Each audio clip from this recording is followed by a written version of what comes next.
nire txanda da, entzuten da? Bai, entzuten da? Eskerrik asko. Bueno, no me imaginaba poder estar con tantos amigos que hacía tiempo que no nos veíamos.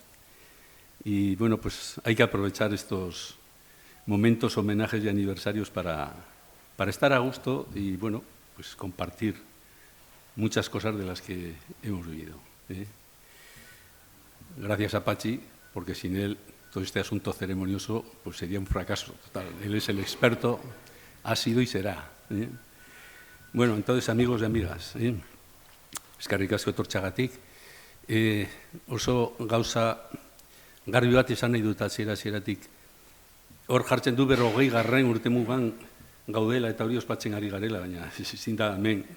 Ez da pentsatu ere 40 urte hauetan bizi dugun guztiaren horrela? Bizi dugunaren zati bat ere kontatzea, ezin da. Orduan, hemen aipatuko ditut zenbait gauza, zenbait idei, izenak aterako dira, denak ezin dira aipatu, orduan aldez aurretik, barkamena eskatu behar dizuet, baina horrela da asuntoa. Entonces, creo que es una muy buena ocasión el celebrar este 40 aniversario, ¿no? Hemos puesto este título de una aventura historiográfica del Instituto Jerónimo Ustariz y yo voy a hacer hincapié en 3 cosas. La primera que me interesa mucho, siempre me ha interesado como historiador, son los orígenes, cómo surge esta asociación. Ver también cuál es la vida cultural que había en Iruña y en el país, porque esto nos motivó muchísimo, y ver entonces cómo irrumpió el Instituto Jerónimo Ustariz en el contexto cultural del momento y de su desarrollo, es decir, lo que ha sido nuestra labor en el impulso de la historiografía de nuestro tiempo, ¿no? Bien, todos sabéis la aparición del instituto fue casi hace un año, a finales de diciembre de 1984. Fue obra de unas, a ver si con esto me aclaro yo, fue obra de unas cuantas personas a los que nos unían cosas muy importantes, nos unían y nos unen. Sin duda alguna, la primera y más clara fue la pasión por conocer la historia, por investigar nuestro pasado inmediato. Esas personas, pues, empezamos a conocernos precisamente en los archivos. Era fácil conocerse en los archivos porque no iba prácticamente nadie. Y ahí hacíamos comentarios de nuestras preocupaciones, las coincidencias sobre lo que era el gusto que teníamos acerca de los temas, de lo que se publicaba, de lo que se dejaba de publicar. De tal manera que todo esto pues empezamos a estrechar relaciones de confianza y de amistad y, lo más importante, empezamos a compartir un análisis general sobre lo que veíamos a nuestro alrededor respecto a la historia de nuestra tierra, de nuestro pueblo. Desde luego eran muy recurrentes y todavía siguen siéndolo en mucha menor medida, pero también nuestras quejas sobre la situación de los archivos y del trato que en aquella época encontrábamos en ellos. De esto podíamos escribir una auténtica enciclopedia. Bueno, esto afortunadamente ha cambiado conforme las personas se han ido profesionalizando, también en la administración y en la gestión de los archivos, como puede comprobarse, ¿no? Pero en aquellos tiempos era, como digo, es un anecdotario a veces tenebroso lo que ocurrió. Bueno, pues todo esto lo que nos había ido uniendo y al final podemos llegar a la conclusión, se llegó a la conclusión que había un diagnóstico común sobre la situación de los estudios históricos en Navarra. Entre las personas, ¿así queréis? Si no, hablo con voz tonante. Bueno, entonces lo importante es esto, que se llegó a un diagnóstico común sobre la situación de los estudios históricos en Navarra, siempre refiriéndonos a lo que es la época contemporánea. Y a estos estudios nos habíamos ido introduciendo de la mano de las universidades en las que íbamos inscribiendo nuestras investigaciones y nuestras propuestas de investigación doctoral. Éramos muy poca gente al principio, un par de docenas. Luego, por supuesto, empezó a subir el número de asociadas y de asociados. Y para que no se me olvide, o para que no se nos olvide, fue muy importante desde el primer momento y hasta hoy la aportación de las personas pertenecientes a la segunda enseñanza, al profesorado de los institutos. Algunos de ellos, además, que hicieron excelentes tesis, ¿no? Y este ha sido un elemento clave en el devenir del IGU, del Instituto Geremundo Ustari. Algunos no están, desaparecieron, pero ahí tenéis a Sorauren, aquí está Koldo Larrea, María Ángeles Irigaray, Concha Gaudó, Ángel García Sanz, que empezó en el instituto, Juan José Madoz, Merche Manero, Víctor Moreno, etcétera, etcétera. Miquel Sorauren, Miguel Ángel Zabalza. Es interesante comprobar cómo la gente que nos pusimos allí, pues prácticamente nadie trabajaba en la universidad. Estábamos cada uno pues, por nuestra cuenta, por decirlo así. Algunas tristes becas, algún tipo de ayuda o sin nada, ¿no? En la universidad, que yo recuerde, estaba María Esther Guibert, Tete Guibert, que no ha podido acudir hoy, que estaba en la normal, en magisterio, y Maricruz Mina Apat. Evidentemente, por edad, ella había logrado entrar en Deusto y luego pasó a la UPV, ¿no? Pero prácticamente, bueno, y Domingo Gallego Chomín también, estaba recién llegado iba prácticamente ya a dejar Madrid y a venir a Zaragoza como profesor ayudante. No, pero el resto, como decimos, de los impulsores, de los que cuando se hizo la junta directiva, pues prácticamente todos estábamos trabajando en nada, investigando y, en fin, trabajando en nada me refiero relacionado con la cuestión académica e intelectual. Y bueno, pues así se formó la primera junta, después Ángel García Sanz, el primer y gran presidente inicial, que inició un poco todo este impulso. Estuvo Alejandro Arizcún, de vicepresidente, era secretario, José Vicente Iriarte, era, si mal no recuerdo, el tesorero, y luego estaban pues, Maricruz Mina Pat, Miquel Sorauren, creo que está también Miguel Ángel Zabalza, profesor de medias, y me falta otro, el gran José María Jiménez Jurío, en fin, estaban ahí en la Junta, pero, como digo, lo importante era el impulso de los que nos juntábamos allí por hacer algo nuevo. Yo calculo que de todo el grupo más dinámico, porque Maricruz estaba obviamente en Bilbao y José María Jiménez en otros asuntos, los que llevamos más el tema del día a día, pues éramos jóvenes, yo calculo que de entre 30, 34, 35 años éramos prácticamente la mayoría. No teníamos, como decía, trabajo en la universidad, teníamos avanzadas las tesis doctorales y esto sí ya es interesante porque este lazo académico con las universidades no era un lazo que nos estructurara de continuo, de estar allá, pero sí que ya empezábamos a tener influencia y a poder conversar con otros compañeros, con otros investigadores. En fin, nuestras universidades de origen, Deusto, Zaragoza, Barcelona, etcétera, creo que nos sirvieron de manera indirecta, pero muy fructíferamente a los que empezamos con todo esto, ¿no? Así pues, cuando se inicia el instituto, entre las personas que he mencionado, pues traíamos un cierto bagaje intelectual, una cierta reflexión que nos ayudó a confluir y a organizar la asociación. No se ha hecho ningún estudio historiográfico sobre las personas que estuvieron allí desde el primer momento y las que siguieron luego, pero es claro que el ambiente sociopolítico del momento, estoy hablando de los años 80 y después, nos marcó a todos de una forma u otra. Por decirlo de una manera rápida, estábamos todos politizados, ¿no? Sin sigla, con sigla, pero esto es interesante porque quiero decir que estábamos muy metidos o éramos muy conscientes o participamos muchísimo de las iniciativas socioculturales políticas que existían entonces. No estábamos, en fin, metidos ahí en el archivo sin salir para nada, era todo lo contrario.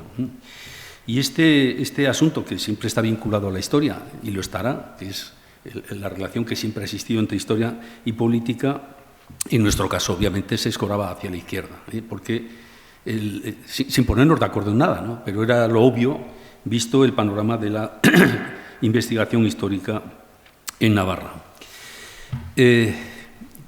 Teníamos como misión, nos planteábamos intentar pergeñar, intentar argumentar, hacer otro tipo de interpretaciones de nuestra historia. La crítica era muy rápida y muy sencilla, muy tajante con lo que teníamos delante. Teníamos una hegemonía interpretativa totalmente conservadora y tradicionalista, diciéndolo, en fin, con palabras suaves. Y sobre todo, que a mí me interesa mucho esto remarcarlo, teníamos esa concepción de esta historiografía no desde el punto de vista ideológico solamente. Lo más importante era metodológicamente. Veíamos que realmente no se había profundizado en otras pautas o caminos para poder analizar la historia, ¿no? Y en el momento que estábamos viviendo en Iruña, eran unos años, siempre ha habido dinamismo cultural en esta ciudad, pero en aquellos años realmente lo que nosotros pudimos percibir nos marcó. Insisto, es una reflexión particular, pero yo creo que nos marcó a todos, ¿no? Y este ambiente de dinamismo cultural hizo que surgieran nuevas entidades culturales y sus programas de actividades. Bueno, por comentaros un poco la fotografía, la diapositiva, ahí tenéis a Maricruz Mina, a la izquierda, Ángel García Sanz y el que os habla. Esta es la presentación del instituto, yo creo que fue a principios del año 85, en enero, antes en víspera de Reyes, ¿no? Y a ver si con esto me aclaro o no. Sí, aquí está. Ahí tenéis, Ángel García Sanz fue el primero que leyó la tesis de todo este bloque. El primero la leyó justo antes del primer congreso nuestro, ¿no? Pero me quería referir a las instituciones que nos rodeaban. Y en aquella época pues ya funcionaba el Instituto de Promoción de Estudios Sociales. Este instituto tuvo un gran interés para los que nos interesaba conocer el pasado. Se organizaban muchísimas actividades y esas actividades tenían un éxito de público tremendo. ¿Y por qué tenían un éxito de público tremendo? ¿Y qué tipo de público era? Pues ni más ni menos, prácticamente toda la gente era trabajadores, muchos de ellos de grandes empresas, que veían en la historia una posibilidad, veían un instrumento posible para comprender la situación en la que estábamos y sobre todo para impulsar el cambio social. Esto es importante porque hasta mediados de los años 80, en mi opinión, esto se mantuvo muy potente. Luego, la cuestión de relación de la historia y cambio social, no solamente aquí, sino en todo el occidente europeo y en la cultura occidental, fue transformándose, ¿no? Pero, en cualquier caso, se veía como el estudio de la historia como una manera de propulsar el cambio social, quizás de una forma mecánica.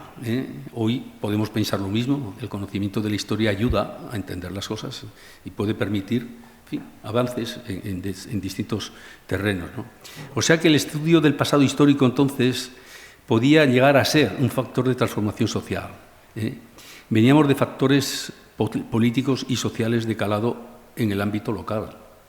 Hacía muy poquitos años pues, se había votado raspadamente la Constitución española de 1978. Pero si cogemos los datos de la mitad de Navarra, la mitad del centro hacia el norte, pues, en fin, ahí hay unas pautas que indican cierta manera de respuesta a lo que en aquel momento se planteaba. Había estado la agresión de los Sanfermines, estaba la convulsión de la violencia política, los pactos de la Moncloa que a los trabajadores se analizaba entonces, en fin, machacó las posibilidades de negociación de nuevos convenios y el posterior Estatuto de los Trabajadores del año 80. Esas cosas, para que no las teníamos encima de la mesa, pero las habíamos vivido y las habíamos visto de una manera muy intensa. O sea que el IPES aparece, había nacido antes, pero en estos años empieza a tener una importancia muy fuerte.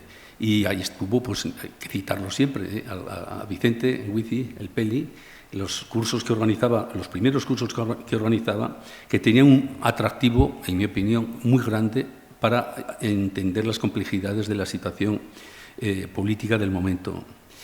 Era una situación en la que el dinámico movimiento social y ciudadano demandaba claves de comprensión de la complejidad del momento. Y, por resumir esto, ¿no? Había una constancia de que la historia y la realidad presente del momento podían conjugarse en positivo. Bien,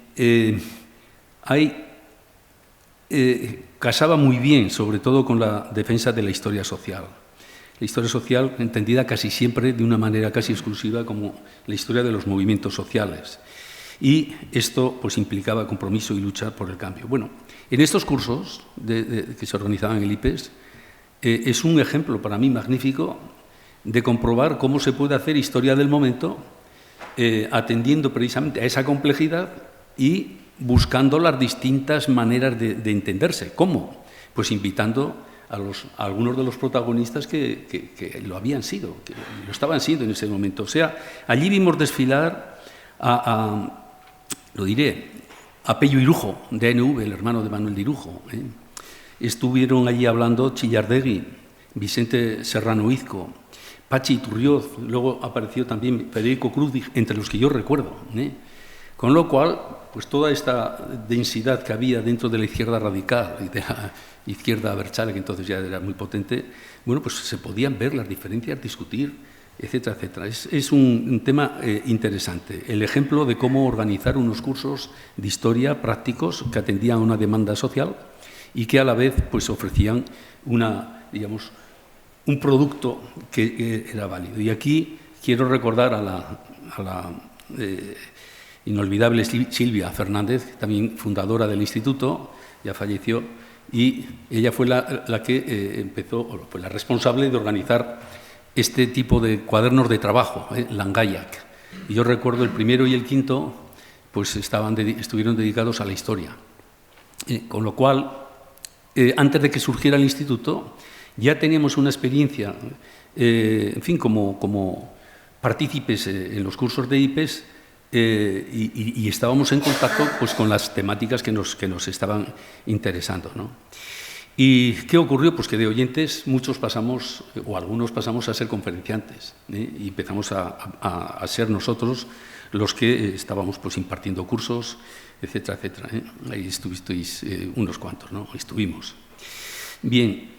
El ambiente cultural, además, se había enriquecido con el renacimiento de la Sociedad de Estudios Vascos. Eusko Ikaskuntza, en fin, con la Guerra Civil de 1936, pues pasó a la inactividad en la Euskal Herria peninsular, pero hacia 1977 volvió a renacer, como todos sabemos. Decenas de personas se inscribieron en la sociedad y participaron en sus actividades, entre ellas algunos miembros del futuro Instituto Jerónimo Ustariz, ¿no? García Sanz, Iriarte, Jimeno, en fin, hubo bastante gente sobrable, etcétera, ¿no? En fin, y ya en la Sociedad de Estudios Vascos también se comprobó pues, maneras de ver las cosas de forma distinta dentro del seno de la sociedad. Recordaréis el impacto que tuvo la primera semana cultural de las merindades en Pamplona, en la Ciudadela, en 1980. Un éxito abrumador de público, pero que llevó a una confrontación política inédita hasta ese momento en Navarra. Sabéis que Eusko Ikaskuntza surgió por el apoyo de las 4 diputaciones de Vascongadas y de Navarra, y en aquel momento la UCD pues, decidió no dar ninguna subvención a la Sociedad de Estudios Vascos. Aquello fue un auténtico escándalo, y ahí surgieron muchas cosas, pero también dentro de la sociedad, porque ahí se veían dos maneras distintas de ver y de funcionar. Una, por decirlo así, que seguía pensando que la cultura debe de servir de apoyo a los movimientos socioculturales y populares, y otra, pues mucho más en el tipo de funcionamiento que siempre había tenido Eusko Ikaskuntza, de gente muy importante, relevante, culta, ilustrada, pero no tan, diríamos, comprometida con el momento de la gente, ¿no? El asunto es que también Eusko Ikaskuntza, desde el año 1982, empezó a dotarse de otra revista, de los famosos cuadernos de sección de Historia y Geografía, y hasta que en el año 96 pues ya apareció con otro nombre más, fin, más adecuado, que se llamaba Baskonia, Cuadernos de Historia, etc., ¿no? Bueno, para nosotros también fue importante la IU, Eusko Ikaskuntza, porque también allí participamos en muchas actividades de enorme interés y tomamos mucho contacto con los compañeros pues, de las Vascongadas. Y lo más interesante, había una nueva revista en la cual, o a través de la cual, pues poder participar, ¿no? Bien, y todo esto, pues contrastaba, ¿con qué contrastaba? Por resumirlo de alguna forma, pues contrastaba ni más ni menos con la situación anémica, vamos a decirlo así, de la institución Príncipe de Viana y de sus publicaciones. La institución Príncipe de Viana, sabéis, se fundó en el año 40, la Diputación Foral, en fin, para gloria y honor de la cultura de los vencedores. Luego habrá más cosas durante tantos años, ¿no? Pero este había sido su motivo. Pero claro, al finalizar ya la dictadura, coincidió, yo lo pude comprobar, en fin, personalmente, acudí allí y, en fin, era una sociedad que no funcionaba. Y la revista que había, se llama la revista Príncipe Viana, homónima de la institución, pues si hacemos un balance que se han hecho, así a buena pluma, pues aparece que todo el hueco dedicado en esta revista a los estudios de historia contemporánea era mínimo. Y lo que aparecía allí normalmente estaban centrados en sucesos bélicos de principios del XIX, en las guerras carlistas, en personajes, en fin, cuestiones militares.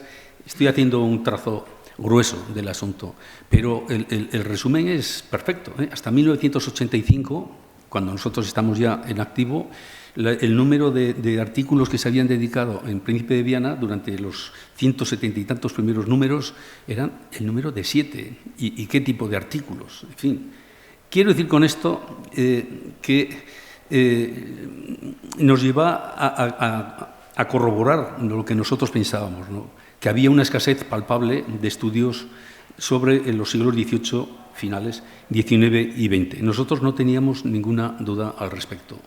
Quiero decir con esto que el inicio del instituto vino a cubrir y a iniciar una aventura historiográfica precisamente trabajando los temas que no habían sido tocados, ¿no? Quiero hacer también una mención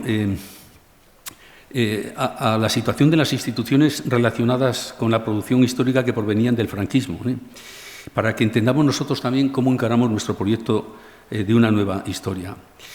La historia local durante el franquismo, pues obviamente, como toda la historia que se hacía, fue una historia muy ideologizada.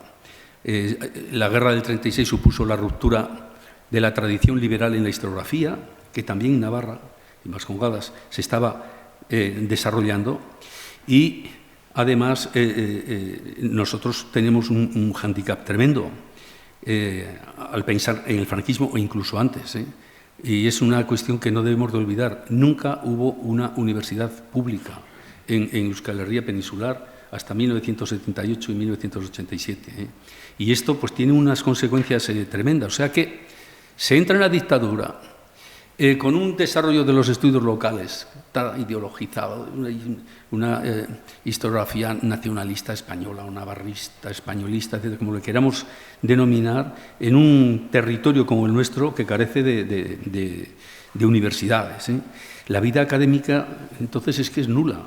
No quiere decir que no se escribiera historia, porque afortunadamente ha habido muchísima gente que ha escrito historia. Cuando presentamos a través del instituto, hace año y medio, el gran diccionario que se ha publicado sobre los pensadores, juristas e historiadores de Baskonia, pues hasta 1978 pues, se publicaron 3 voluminosos volúmenes, 3 gruesos volúmenes. Pero, efectivamente, esa historiografía no podía producir una profesionalización de la disciplina histórica, precisamente porque no había este tipo de estructuras. Este ha sido el gran lastre en la educación superior que se ha mantenido durante décadas. Bien, no voy a abrumaros de datos, pero el número de tesis doctorales que se leen en toda Euskal Herria peninsular, desde 1940 hasta 1975, es que es ridículo. Es ridículo. o sea, irrelevante, y las que están dedicadas a historia contemporánea pues son pues, un número todavía inferior. Claro, estas tesis se leen o se defienden pues, en Innsbruck o se defienden en Roma, los historiadores religiosos que hacen historia de la Iglesia, etcétera, etcétera. O sea que realmente no teníamos un impacto que viniera, obvio, de unas estructuras académicas por inexistentes, ¿no? Durante el franquismo, los centros locales de producción cultural se habían coordinado o fueron coordinados a través del Consejo Superior de Investigaciones Científicas, el CSI, y se encargó a un patronato nuevo, que es el Patronato José María Cuadrado, dedicado a los estudios locales. Y es ahí donde se va a ingresar la institución Príncipe de Viana y donde va a ingresar otras instituciones de Vizcaya, etcétera, ¿no?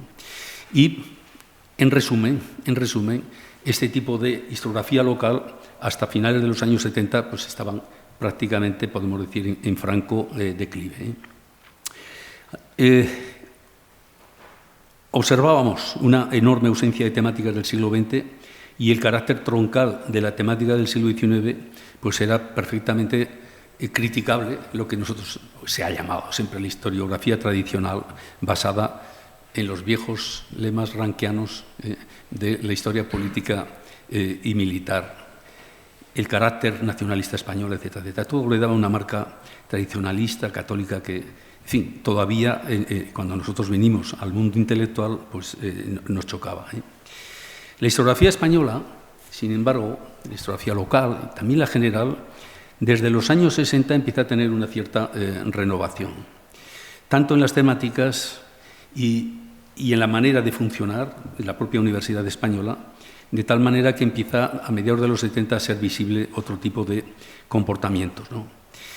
Hay un bloque temático y cronológico muy importante en la renovación de la historiografía española, que es la historiografía medieval. Y en esa historiografía medieval, desde mediados de los 50, ya en los 60, es obvio que ha habido y se estaba dando una gran renovación.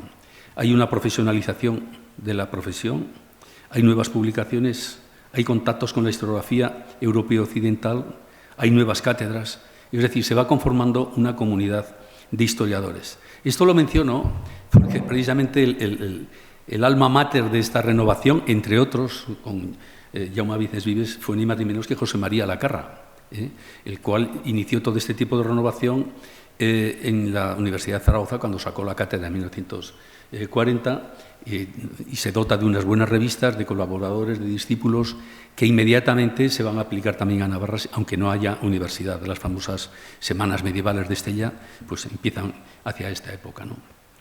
Bueno, pues todo esto que había traído una renovación de métodos, fuentes y maneras de entender la historia en este aspecto, y no de una manera global tampoco en la historia medieval, pero en el caso de José María Lacarra es así, nada de ello se había producido en la historiografía contemporaneista, en la Universidad Española, y ninguna incidencia podía tener en la producción de ámbito local o del país, en nuestro caso. En fin, su centro de estudios medievales, sus revistas, la formación de un conjunto de discípulos que enseguida se vio en Navarra por el peso que tuvo su discípulo Ángel Martín Duque y otros, etcétera, no tenían parangón en otros ámbitos temáticos. Conclusión de esto, pues que nuestro diagnóstico era certero. La historiografía contemporánea estaba olvidada. Sufrimos, como la generación anterior nuestra, las consecuencias de la guerra civil no de una manera directa, pero sí en forma de aislamiento intelectual y cultural, cuando, insisto, el país carecía de instituciones académicas de enseñanza superior y de centros de investigación y cultura. Lo decía Gregorio Monreal, Goyo, cuando recibió el premio Cenarruza hace unos años. Dice, hubo una generación perdida, la que recibió la gran herida en 1936, o tuvo que exiliarse, o vivió el exilio interior. La cicatriz abierta no curó y marcó la vida de nuestro pueblo. Y es que las grandes personalidades fueron a la clandestinidad, emergieron cuando aquí no se les permitió y no pudieron contribuir a la formación de los nacidos en la posguerra. Los nacidos en los 40 somos una generación sin maestros y se nos nota, eso decía Monreal. Y yo digo, y los que nacimos en los 50 tampoco tuvimos maestros. No los tuvimos directamente con la gente intelectual potente del país, no conocíamos a fondo la obra de Julio Caro Baroja. el gran Jimeno Jurío, pues, andaba, en fin, como podía, dentro de su enorme producción. No teníamos ni tan siquiera referencias útiles, aplicables en el momento, para poder utilizar el enorme esfuerzo bibliográfico que había hecho John Bilbao, Cenarruza. Tiene toda una serie de volúmenes hablando de la historia del país y, sobre todo, de recogida de fuentes. Pero, claro, esto lo había hecho en Estados Unidos, en una universidad de Stanford. Entonces, ese es el tema al cual nosotros estábamos abocados. No había una relación directa con ese pasado anterior. Así que esta es la otra gran cuestión. ¿Cómo abordamos nosotros, a partir de los años 84, 83, con nuestro bagaje, cómo abordamos nuestras investigaciones de los incipientes contactos con algunos renovadores de la historia en las universidades españolas en las que estábamos ubicados? Insisto, esto está sin investigar. Todos los compañeros que estuvimos allí, los que nos siguieron, podrían mirarse y escribir sobre lo que ellos encontraron en sus universidades. Es difícil saber la ciencia cierta, los vericuetos por los que caminó cada uno de los que iniciamos el IGU hasta poder verter nuestras reflexiones en publicaciones y en contacto con otros colegas. Por lo que hace referencia a la historia social, sí que podemos decir algo, porque esto, digamos, me compete y me toca más de cerca, ¿no? Y entonces ya en los años 80, yo no me había incorporado todavía a la Universidad de Zaragoza, lo hice en el año 85, pero quitando esta breve nota, ¿no? Lo importante es saber que ya en algunos departamentos de historia contemporánea el pensamiento, adecuado, que se veía útil para la enseñanza y la investigación de la historia era ni más ni menos que el de la historiografía marxista británica. Y esto se ve en Barcelona, se ve en Zaragoza, se ve en Oviedo, se ve en distintos lugares, ¿no? Por dar algunas notas, ¿no? En aquella época, en los ámbitos docentes era de uso habitual la obra de Josep Fontana, luego muy conocido y reconocido, pero no solo por sus grandes aportaciones a la historia económica y social, sino en aquel librito que escribió, que era para nuestros alumnos y para nosotros mismos pues un auténtico acicate del conocimiento. Historia, análisis del pasado y proyecto social. Análisis del pasado y proyecto social. Del año 82, 2 décadas después, lo remozó totalmente. Pero ahí se encontraba una de las primeras obras de la historia, de la historiografía, con la que podemos contar. En aquel momento no había ni historia contemporánea suficiente y de historia de la historiografía bastante menos, ¿no? Y aquello pues fue un aldabonazo, es un libro que hay que leer, como todos los libros, de manera crítica pero muy útil. La trilogía de Hobsbawm, sobre lo que hoy podemos llamar la historia global, mundial le llamarían global, pues aquello era, en fin, era obvio que para qué iba a leer los alumnos y las alumnas unos manuales de historia, los que fueran, en fin, no voy a citar a nombres, si resulta que esos manuales estaban hechos a partir de esta trilogía. Pues leamos la trilogía y adelantamos todos mucho, ¿no? Y claro, pues esto pues iba calando. Y no quiero dejar de olvidar los grandes aportes de George Rude y de E.P. Thompson, entre otros, porque aquello, desde luego, despertó y despierta todavía el gran interés para el conocimiento de los movimientos sociales en aquella época preindustrial, en el siglo XIX, etc., ¿no?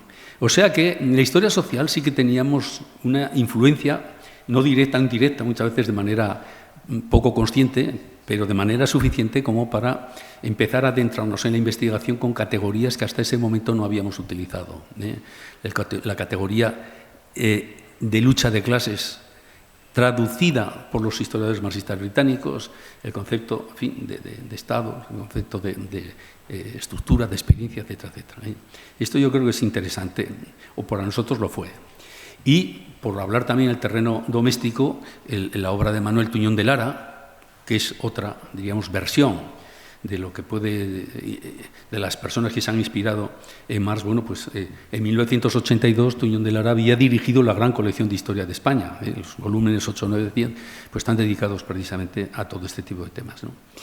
En resumen, todo aquello fraguó en fecundas inspiraciones para nuestras publicaciones de carácter social y sociopolítico. Y no tengo la menor duda que en este aspecto de historia social todo esto se reflejó directa e indirectamente en la labor que en este ámbito de la historiografía creció en el IGU, en el Instituto General de Ustariz, desde el primer momento de su existencia. Así, en el inicio del instituto se iniciaba esta aventura historiográfica, casi con una misión que podemos llamarle militante, de investigar estos aspectos reputados como fundamentales, por estructurales, que podían ayudar a entender el pasado para comprender su presente, ciertamente en profundo cambio, ¿no? Yo me lo imagino, éramos como una brigada de mineros, ¿no? Una brigada de mineros que en lugar de picos, palas, dinamita y vagonetas, pues los habíamos sustituido por lapiceros, fichas, no había ordenadores, fichas, listados bibliográficos, visitas continuas a los archivos, esbozos primerizos sobre temas candentes para nuestro entender, viajes, muchos viajes, porque no tenías que ir a los lugares donde estaba la revista que necesitabas, citas de congresos y un mundo de documentación al que queríamos darle forma darle forma montados, como estábamos en un corcel indómito que se llama realidad. Bueno, pues nuestra actividad se puso en marcha inmediatamente y esa primera actividad fue ni más ni menos que organizar el primer congreso de historia de los siglos XVIII, XIX y XX. Iba a hacer una crítica severa al instituto porque hemos sido grandes investigadores o lo hemos intentado ser, pero somos fatales archiveros. No tenemos un archivo adecuado. Entonces, estas fotografías están sacadas de... En fin. Bueno, pues el primer congreso de historia se celebró a principios de diciembre del año 85. O sea, tuvimos todo el año 85 para prepararlo. Este inicio del instituto fue incesante, sin menoscabo de entrega de tiempo y energías. Era, como digo, esta brigada minera abriendo vías inciertas en busca de buenas vetas de mineral, ¿no? La actividad fue incesante y un inicio rotundo con la celebración del Congreso. El éxito del Congreso fue rotundo, tanto de público, de participantes, de aportaciones. Fue una excelente puesta en escena de los objetivos del Instituto. Y fue un descubrimiento el comprobar cómo la historia de Navarra de la época contemporánea tenía cultivadores suficientes en otros ámbitos del Estado. Hubo un montón de comunicaciones. Y esta fue una realidad que animó a estrechar contactos y a atraer nuevos socios al Instituto. Ahí, aunque sea un poco en detalle, no sé si reconoceréis. Quiero reconocer, obviamente es Ángel Pascual Bonis, que no lo he citado, pero estaba también en la Junta inicial, compañero investigador. Esteban Horta, que también fue fundador del instituto, él trabajaba en un instituto de Murchante. En fin, ahí hay una serie de gente que podemos reconocer. Y aquí, no sé si lo veis bien, este fue el malogrado, por desgracia, Francisco Tomás y Valiente, que estuvo en nuestro congreso. Luego fue presidente del Tribunal Constitucional, le conocéis todos, que es Manuel Tuñón de Lara. Creo ver aquí a Joseba de la Torre, que también estuvo en los primeros momentos, desde los primeros momentos, Alejandro Arizgun, obviamente es también el malogrado Eugenio Arraiza, y creo que soy yo. Bueno, pues ahí tenéis... Bueno, y entonces, después del Congreso, del cual hay datos que salieron en la prensa, tuvo una iniciativa el presidente de aquel momento, Ángel García Sanz, de decir, oye, pues hay que elaborar un boletín del Instituto Jerónimo de Ustariz. Y claro, el número 1 marca un poquito el carácter incierto que nosotros teníamos sobre este boletín. En realidad era un boletín interno, para dar a conocer las cosas que nosotros hacíamos o una pequeña difusión. No tenía el carácter que iba a tener a partir de entonces, ¿no? Y este es el número 1, podía haber sido el número 0, a veces inencontrable, pero ya conseguimos encontrar 2 o 3 ejemplares, los tenéis ahí. Ahí no sé si podéis ver el número de miembros del instituto. Este es enero del año 87. Enero del año 87 es un año justo después.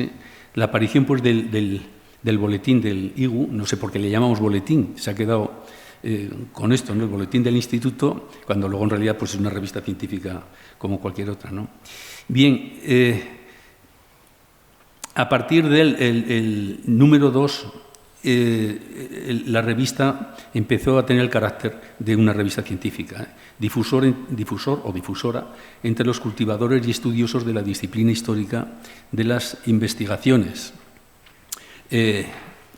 relacionadas con el contemporaneismo y que se producían en el ámbito de nuestra influencia o relación.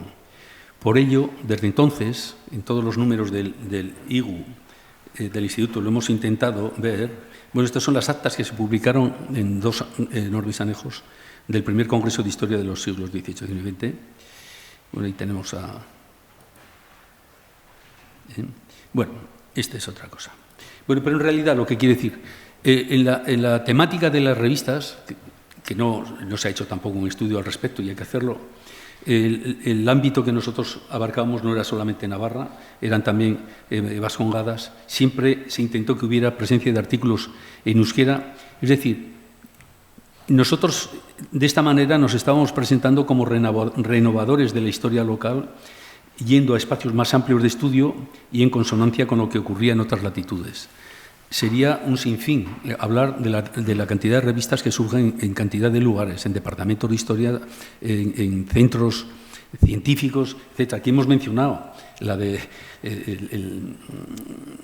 la revista de IPES, la revista que saca Eusko Ikaskuntza, la nuestra, tiene un repunte porque cambia también.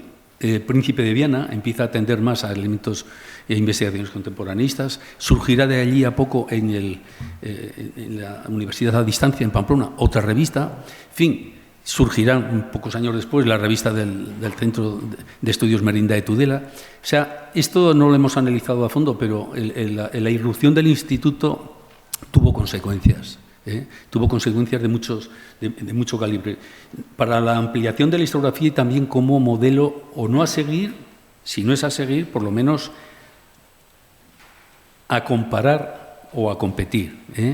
Y esto pues es interesante. En resumidas cuentas, en lo concerniente a la historia local y a la profundización de temas centrados en la historia social, económica y política, pues ahí fue una de las grandes aportaciones, ya desde el primer momento, con estos temas, ¿no? Y con la gente y los miembros que teníamos. Dentro de estos miembros, y no es menor, contamos con la inestimable ayuda para el acarreo de los materiales que sacábamos de la mina y desde sus primeros momentos de la recién nacida editorial Pamiela, con la cual celebramos este año su 40 aniversario, compartimos aniversario. Nuestra revista lleva el toque de autor de Chema Aranaz desde su estreno como revista científica en una colaboración que no ha mermado hasta hoy. Y probablemente me quede corto con estas frases, ¿no? Bien, nosotros seguimos avanzando, y lo que empieza a notarse ya enseguida es un aumento ya no solamente de artículos en la revista o de colaboraciones en IPES o de colaboraciones sobre todo en Baskonia o en cuadernos de historia, etc., ¿no? Y empieza a aparecer ya monografías, obras profundas, serias sobre un tema tratado, en fin, de una manera rigurosa, que son o fueron fruto, en muchos casos, de la lectura de las tesis doctorales y de las investigaciones paralelas de los iniciadores del instituto. Y esto, obviamente, es un muestrario del enriquecimiento de la historiografía contemporánea en esos años, al que fueron añadiéndose las de las personas que, al principio, en el mismo seno del instituto, dieron forma a otras investigaciones, etcétera, etcétera. O sea que hay una primera hornada de investigaciones potentes. Ahí hemos visto la de en este caso, antes mencioné la de Ángel García Sanz. Bueno, pues aquí está Alejandro Arizcún, que también acababa de leer su tesis doctoral. En fin, Domingo lo había leído antes, yo la leí también el año 87, luego Pascual, etcétera. Estuvimos ahí todos, Joseba un poquito más tarde, etcétera, etcétera. Bueno, pero aquí hay un asunto también clave. El instituto había nacido con la vocación de formar metodológicamente a nuevos investigadores. Esto no se olvidó nunca, nunca. Y entonces lo que debíamos de hacer pues era, por una parte, investigar, dar a conocer, divulgar, pero también formar. La carencia de universidades nos favoreció en ese momento. ¿Por qué? Pues porque desde el propio instituto se organizaron sendos grupos de investigación, digámoslo, potentes. potentes porque había financiación, había una buena dirección y esto pues dio sus frutos. Hubo dos grupos que surgieron en el instituto, los dirigieron Domingo Gallego Martínez, en el cual había 8 becarios, si mal no recuerdo, que estaban trabajando sobre la estructura social y económica de Navarra de los siglos XIX y XX, y Alejandro Arizcún, que se dedicaron más a las aportaciones navarras a la industrialización española del año 76 al 36. Bien, muchas de estas personas dieron luego a conocer el resultado de sus investigaciones en nuevas monografías y, en fin, algunos de ellos dándoles forma mediante sus tesis doctorales. Esto lo mencionó, creo que fue Joseba de la Torre en el año 96, precisamente al hablar de... No sé, ¿dónde estás tú? Bueno, da igual. Al hablar precisamente de la producción, en este caso, del grupo que se había dedicado al estudio de la estructura de la propiedad agraria. Y con motivo, creo que era de la presentación de la tesis doctoral de Iñaki Iriarte, ¿no? Y dice, bueno, pues ya han surgido 4 tesis doctorales y varias publicaciones del mismo grupo del instituto, ¿no? Esto es importante, no soy exhaustivo en esto, pero puede seguirse perfectamente de la cantidad de gente que estuvo allí, de Pilicueta, Miqueas, todos leyeron sus tesis doctorales, ¿no? Nosotros nos interesó también muchísimo el organizar ciclos de conferencias. Lo de los años 80 es abrumador, porque enlazábamos un ciclo con otro, ¿no? El primero sobre la guerra civil, el mismo año a los pocos meses del Congreso, una conferencia sobre la guerra civil celebrada en el 86, con investigadores jóvenes, en fin, y con grandes figuras señeras, ¿no? Pero, en definitiva, han sido decenas los ciclos que se han organizado sobre demografía histórica, conferencias mensuales para dar divulgación, sobre el navarrismo político, la conflictividad social, en fin, que estuvo Josebi. Esto que ponemos ahí, el mito, esto está sacado del Diario Navarra. Entonces, el Diario Navarra en aquel momento entendió que era el mito oral en la historiografía navarra contemporánea. De estas ha habido unas cuantas, ¿no? Una pequeña rata, es el mito foral, obvio. Entonces, bueno, pues el mito foral en la historiografía navarra, obviamente, pues ahí estaba Miquel Sobrablen, Joseba, Arizcún, Pascual, Iriarte. O sea, hay el quinto curso para historiadores con Manuel Pérez Ledesma, sobre la Segunda Internacional, el bicentenario de la Revolución Francesa, en fin, el 50 aniversario de la ley del 25 de octubre creo que es el centenario de la ley del sufragio universal, el 150 aniversario de la ley de modificación de fueros, en fin, nuevas perspectivas historiográficas de la época de la Restauración, sin hacer una síntesis de todo esto, pero obviamente van apareciendo nuevos temas, y uno de los que aparecen ya de manera recurrente va a ser precisamente el de la historiografía. Empezará a haber, además de estos ciclos, no hemos sido nosotros amantes de hacer congresos reglados cada 4 años o cada 5 años. Nosotros hemos hecho congresos cuando hemos considerado que había algo que comunicar, ¿no? Pero se hizo otro congreso en el año 91, en fin,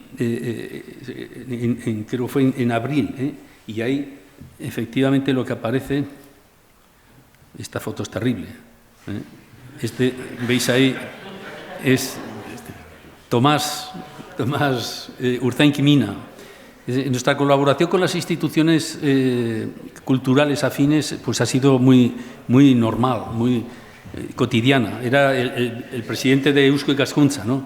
Este que está en la penumbra pues es el que os habla. Y este, que hoy no ha podido acudir, y acude a todo, es Josu Chueca, también desde los primeros momentos socio, ¿no? Entonces, el segundo congreso, ¿no? Ahí tenemos ya a Juan Carrasco, se había ya organizado la Universidad Pública de Navarra, él era el decano de la Facultad de Humanas, yo y otro gran impulsor del instituto que es Jesús Ramos, que estudió sobre historia de la medicina, ¿no? Y ahí, bueno, pues, en fin, no me había hecho todavía donante, y aparezco ahí con un estilo de pelo. Bueno, pues este fue el segundo congreso, ¿no? Y ahí pues seguimos remarcando lo mismo, ¿no?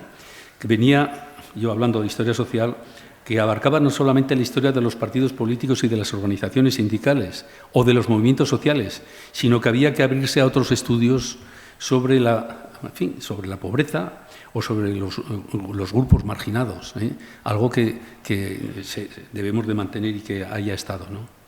Bien,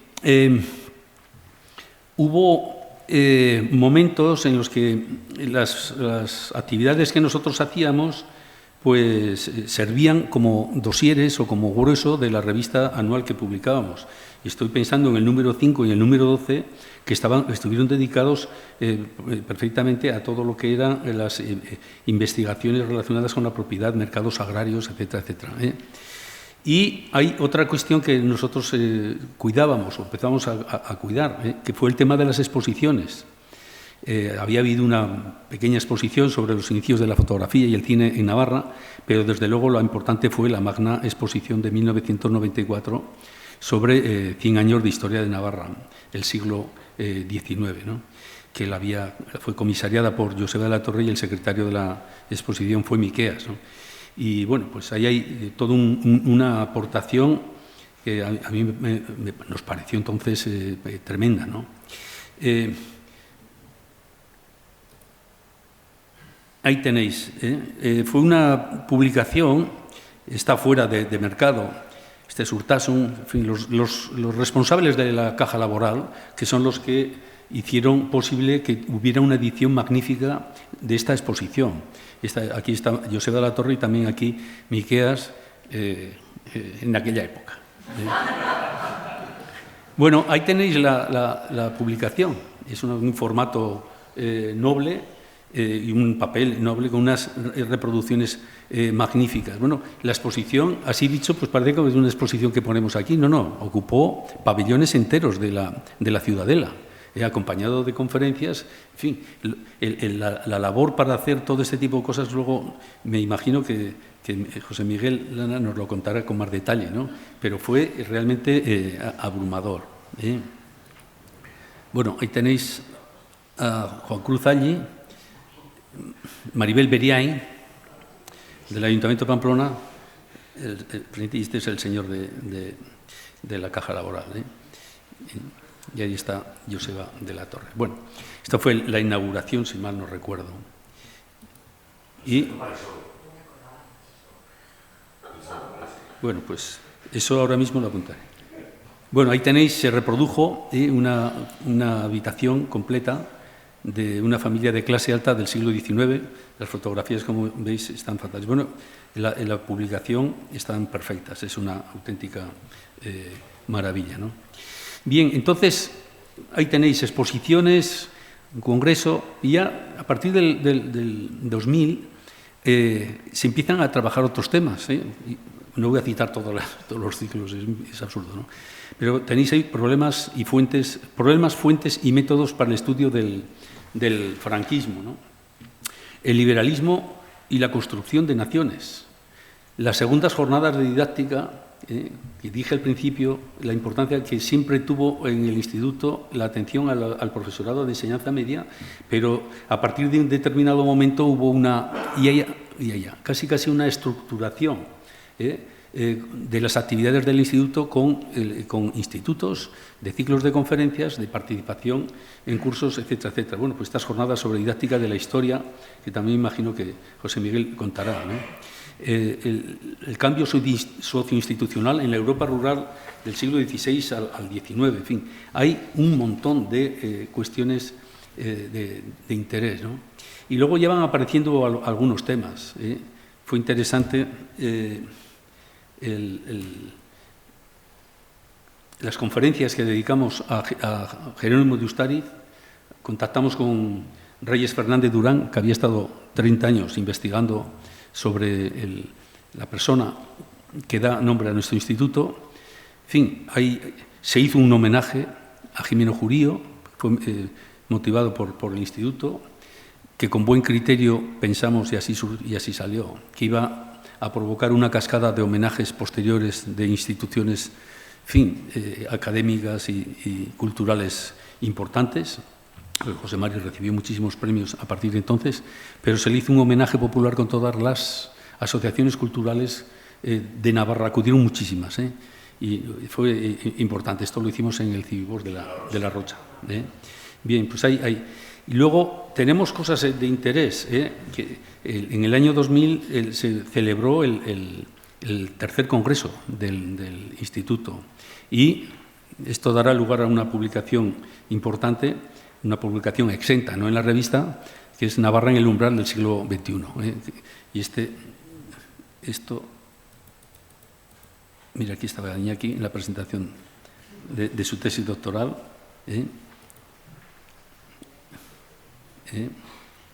Esto será presentación de algún número del IGU. Aquí tenéis a Reyes Fernández Durán, es a mediados del año 99.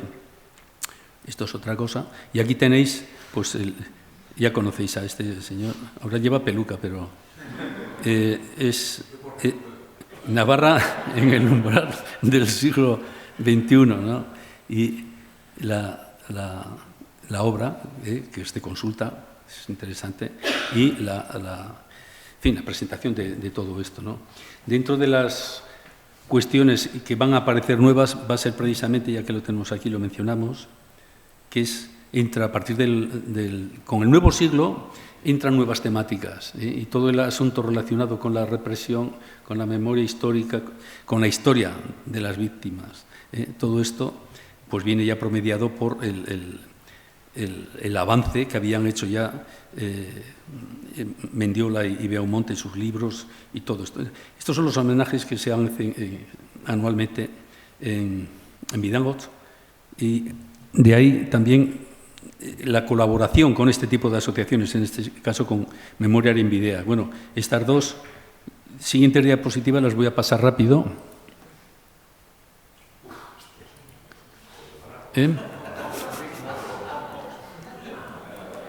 Bueno, y aquí tenéis pues otro congreso importante que hizo este fue también un congreso potentísimo, el Congreso Internacional de Historia de Fuentes Orales y Visuales, con decenas y decenas de investigadores. Bueno, ahí tenéis a Fernando Mendiola, a Miqueas Lana, y en este caso que tampoco ha podido acudir hoy, pues está Juancho Madariaga, ¿no? Bien, dentro de la nueva temática tenemos también, bueno, esto es la presentación de otro número de la revista, esto es la sede de Eusko Ikaskuntza, colaboramos con Eusko Ikaskuntza, tenemos allí, de hecho, posibilidad de tener nuestra sede. Aquí un ciclo que se hizo sobre la historia del carlismo, también Martorell, Manolo. Y aquí tenemos, como decía, pues la nueva temática de las nuevas temáticas que no viene de ahora, porque había habido ya en los años 90 y pocos, había habido ya proyectos de investigación sobre la historia, como se llama entonces, la historia de la mujer, la historia del feminismo.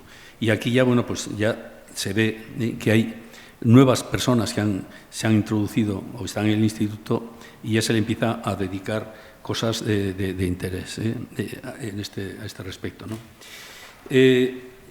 He recogido muchas cosas, no todas, porque sería absurdo, pero no sé por qué, ya lo averiguaré. Hay un vacío de información en la prensa, en este caso del Diario Navarra, comparada con la de los 40 años que hemos visto, de los 80, los 90 y los finales de hasta hoy. Hay un hueco casi de 8 o 9 años que prácticamente no se publica nada o no se le dio importancia a comunicarlo al diario o el diario no dio importancia al instituto, ¿no? Bueno, yo quiero ir acabando, ¿no? En mi opinión, los objetivos que nosotros propusimos al nacer, ese conjunto de historiadores en el año 84, poner fin a la pobre historiografía contemporánea navarra, que estaba por hacer, el incidir en aspectos económicos o sociales, en renovar los estudios en este campo frente a la versión oficial y conservadora. Esto se dijo en el año 95. Bueno, yo creo que se puede mantener perfectamente en la actualidad. Desde luego, el énfasis investigador que tuvimos en los primeros años se desplazó, obviamente, a las universidades. Con lo cual haya habido una identificación en las mismas personas colaborando, en fin, el Departamento de Historia Económica, el Departamento de Historia Contemporánea, en IPES, bueno, no existía, perdón, en Eusko Ikaskuntza y en el Instituto, pues prácticamente hemos sido las mismas personas. O sea, se ha coordinado todo sin hacer falta una coordinación porque hemos sido y somos prácticamente los mismos, ¿no? Esto viene a significar que aquellos mineros que habían ido a partir del año 84-85 a la mina, pues habían encontrado nuevos caminos. Y esto ha sido así, porque cada uno hemos ido desarrollando nuestros nichos de investigación, hemos tenido pues, relación con otras compañeras y compañeros con los cuales hemos trabajado juntos y han dado lugar a tesis doctorales, y otra gente, bueno, pues ha llevado cada uno su terreno. Pero hay una porosidad que todavía se nota en el instituto, ¿no? Yo querría ahora ya concluir, no sé si cómo vamos de hora. En mi opinión, la historia social ha cambiado mucho, no es una opinión original, ha cambiado mucho de los años 70 y 80 a hoy, ¿no? Y ahora en todos los sitios se le da pues, aquella versión, en fin, de la marxista británica como algo que ha pasado casi de moda. Yo os tengo que decir que en el instituto las modas prácticamente no han tenido peso. Yo creo que a las modas se les ha dado mucha coba pues cuando han surgido, pero las modas van y vienen, ¿no? Pero la historia social, la historia de los grupos sociales, la historia de las clases sociales, la historia de grupos marginados de carácter social, en fin, todo este asunto que nosotros vemos de historia global, que es lo mismo que historia social, más allá de los movimientos sociales, por supuesto, yo creo que esto todo sigue vigente como no podía ser de otra forma. Entonces, para las personas que... Bueno, pues la historia social, como la historia económica, está en declive, tal como se entendía antes, pues yo quiero por lo menos haceros ver que hay cosas, esta es otra nueva temática, que es Xavier Dronda, otra publicación exenta de mucho interés sobre Iglesia, política y religión, Iglesia, religión y política en la época republicana, ¿no? Bueno, pues para que veamos un poco, ¿no? Aunque sea de una manera... la historia social está en declive. Bueno, pues está en declive, pero fijaros, se me ha ocurrido poner aquí la obra de 4 personas, que estáis aquí todas, ¿no? Pues vivan los comunes. Pues eso es historia social pura, además de épocas que estaban sin trabajar, desde el año 96 al año 30, de una manera sistemática. Tenéis aquí el tema de la mujer ideología. Bueno, tiene un aspecto de carácter de análisis de la ideología, pero se está hablando de grupos que hasta ese momento en la historiografía no habían aparecido. ¿Qué voy a decir en fin, aparte aquí otra vez Xavier, con su obra potente, ¿no? Sobre el estudio de la Iglesia durante los primeros años de la Segunda República, o la potente tesis también de Nerea, ¿no? Sobre la clase obrera. Bueno, entendedme bien, hay muchas más, y dentro de nosotros, ¿no? Y podemos hablar de historia no cultural como el libro, en fin, magnífico, en mi opinión, que escribió Joainas, de carácter no cultural sobre la brujería. Hay muchísimas cosas que podríamos aquí citar, pero yo insisto, la historia social y otro tipo de aspectos de la investigación histórica siguen estando ahí. Nuestro interés era y fue el atraer a personas jóvenes para que investigaran, para que tuvieran ahí un camino. Y esto ya se hizo hace, si mal no recuerdo, hace 3 años en la UBNA, y lo hizo el Instituto. Invitamos a una serie de personas que estaban haciendo sus tesis doctorales, Imanol, Iñaki Sagardoy, Miquel, bueno, y esta otra persona, no recuerdo, el que apareció de Gasteiz. Bueno, se dio a conocer en nuestra clase una actividad del instituto precisamente para que los alumnos de primero o segundo conocieran de primera mano lo que están haciendo los jóvenes investigadores. Bueno, pues hoy es el día que todos han leído sus tesis doctorales, Imanol, etcétera, están todos, Miquel, etcétera, etcétera. Y por eso conviene, esta es mi última reflexión, dejar paso y dejar unas estructuras que funcionen para que la gente joven que le interese investigar, pues como decíamos en los años 80, entre en el circuito. El circuito en aquella época era pasar, colaborar con IPES, estar en la Sociedad de Estudios Vascos, estabas en un ciclo de una localidad que te llamaban para dar conferencias y estabas en el instituto. A todo eso hay que añadir hoy, pues obviamente, la actividad académica reglada de nuestra universidad, ¿no? Sin lugar a dudas, la aventura historiográfica del instituto ha dejado ahí una impronta. No somos los únicos, ni de lejos, ni está todo, en fin, hecho ni mucho menos. Pero visto el panorama a 40 años vista, hasta el año 84, bueno, en fin, ahí hay algo que ha merecido la pena, ¿no? Y entonces, esta llamada, ¿no?, a la colaboración de los nuevos investigadores, bueno, pues lo tenemos aquí. Este es el último número que nos pasó Juan Carlos, el responsable de la revista, una revista que ha ganado digamos, en dedicación técnica, en valoración, en todos los barómetros que hay para medir la cientificidad de las revistas. Y lo curioso es, me lo hizo notar él, no he podido poner el índice bien, la mayor parte de las comunicaciones y artículos que se publican en este último número son de gente joven que ha pasado por el grado de Historia. Con lo cual, bueno, pues un poco se hila estos 40 años en un futuro, esperemos que de otros 40 y que yo pueda contároslo aquí. Bueno, entonces, es que ricasco eta hori izan da.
¿Puedo seguir hablando? Bueno, si no vais a preguntar, dejaremos luego a los que van a participar luego a que nos den más detalles de la vida, aspectos de la vida del instituto. Entonces ahora creo que toca